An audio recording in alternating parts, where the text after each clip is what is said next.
Restoring Men in History, Part 2, Free Speech and Elon Musk. So there were all these things that they weren't getting in the way, and he uses the word populism, but I would just use the word a republic in which we do get to vote, right? We are supposed to have access to information and free speech, and they want to shut that down. A republic has to have free speech to work. So I wouldn't use the term populism. I would use the term it's of the people, by the people, for the people, through the states, but through the constitutional system. We never were a pure democracy. We don't want to be a pure democracy.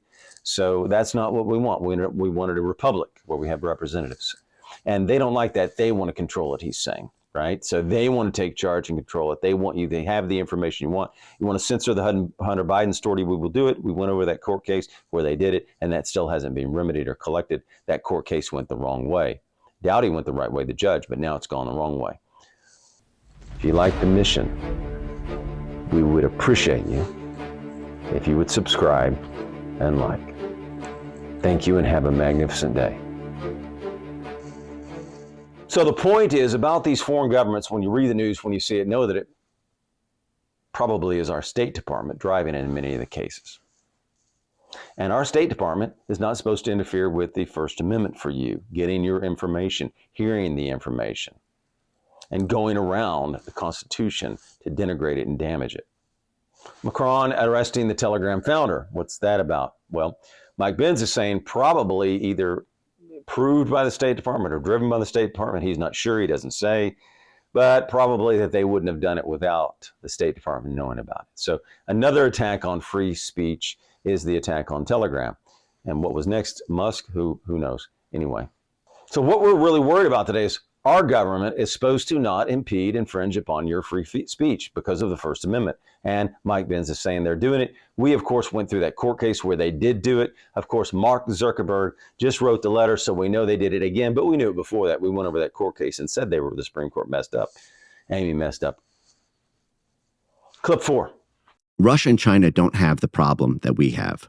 They don't have rising populist movements in their countries that are opposed to the state institutions, that are opposed to the state priorities, that are winning political power. How do Russia and China solve this problem of domestic populist insurgency? Well, they use, I'm not joking when I say this. Giving their citizens political power, in other words? Yes, yes. So what do you think about that clip and the way they view, the way they see it, the way they see their power, their arrogance? You see it on all the hearings when these bureaucrats go before. He calls it the blob of people. Some people call it the deep state, the administrative state. He calls it the blob. Everybody has a name. Some people call it the matrix. But it's all these people, the industrial complex for censorship.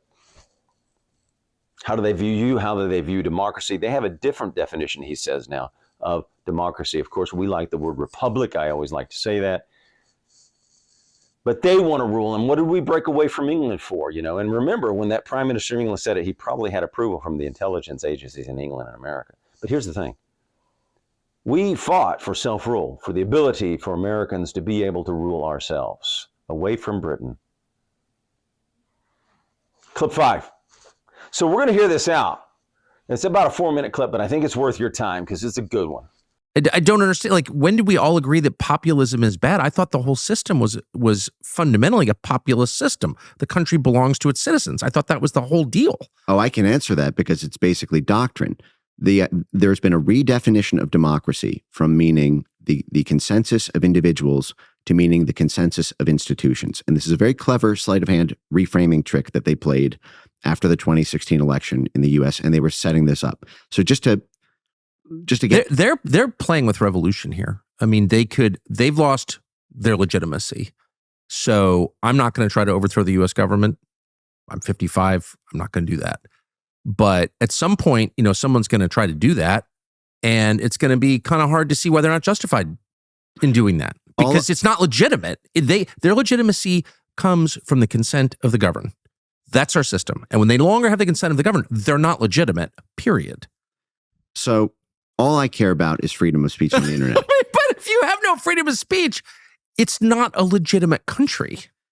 So there's a lot to get to on all of this that I think is maybe actually picking up where what we were talking about with when they were setting this all up. I think it actually kind of elegantly dovetails with the point that you just made. When they were setting this up, they said Russia and China don't have this problem. We will have a PR nightmare, a crisis of legitimacy, if we simulate exactly what Russia and China do, which is top-down government control. So what they did is they came up with a concept called the whole of society framework that would, in order to astroturf the appearance of a kind of bottom-up organic censorship industry, that the government would simply fund and intermediate and direct and pressure. So this whole society concept is that the government is not the censor. It is simply the quarterback of the censorship ecosystem. So it is not like Russia and China in the sense that, the Russian Federation says this media channel is banned. Instead, it would be the American government paying to the tune of hundreds of millions of dollars all the different censorship ecosystem players and exploiting that leverage to have that outcome arrive semi-organically. And they were very careful in establishing it, according to this idea that what we will do is we will be able to essentially have plausible deniability, but even though we're funding it and we're directing it and we are pressuring everyone to join this censorship coalition. And so this is how you had tens of millions of dollars from the U.S. State Department funding the private sector pop-up censorship mercenary firms, funding the civil society institutions, the universities, the censorship activists, the NGOs, the nonprofits, the researchers, and also on the media side, and all these USAID-funded media outlets, all pushing for censorship. And there's an elegant structure to it, which is that the government pays the civil society institutions to do essentially CIA work against our own citizens. This is why there's so many CIA analysts at these censorship universities, the censorship labs. They'll call them disinfo labs. At 60 plus U.S. universities, all funded by the U.S. government. They do, and I assume on cable television too. They're everywhere on all the channels. Yes. DHS actually, onboards, media organizations into its counter disinformation work.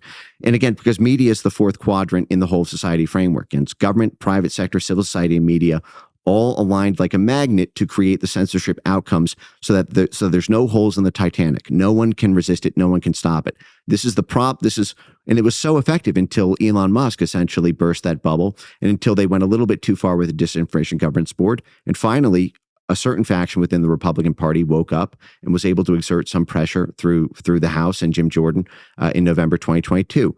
So the whole of society framework shows their intensity, their planning, how much control they want, and how they're doing it. So I think this is very informative for all of us. And it's a dangerous thing and a way to take your voice away, your freedom away. What makes you an American? And they want to, he calls it the quarterback, not the censor, but let's face it, they're censoring you. So they don't want to be like China and Russia, he's saying. They don't want it to be top down, so they develop these organizations to do it for them. Very clever, but still breaking the First Amendment. And the attack on Elon Musk continues by the Justice Department, the EU. See, the Justice Department is the American Justice Department, right? They don't like Elon giving you free speech. They don't like Elon standing in the way. They had all the platforms, right? And he talks about it's harder to threaten Elon Musk because he has the satellites. He has so many businesses they like. But the EU threat prime minister, and he's saying, we need to look at that as being driven by America. So.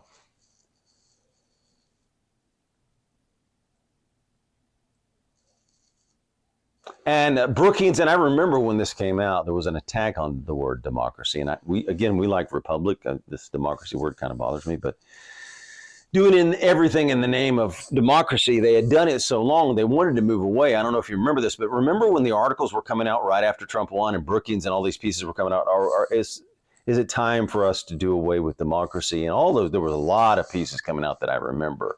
And it's like today you're getting, is it time to do away with the Constitution, which these things cycle. And of course, that's another day, another issue. We will get into that. We do need a Constitution. And our Constitution, by the way, trumps you people up there. Not you in the audience. What I'm talking about is people in Washington, the bureaucrats. Our Constitution trumps the bureaucrats. Our Constitution trumps the State Department. Follow the First Amendment, State Department. If you like our message, please like and subscribe. We would appreciate that.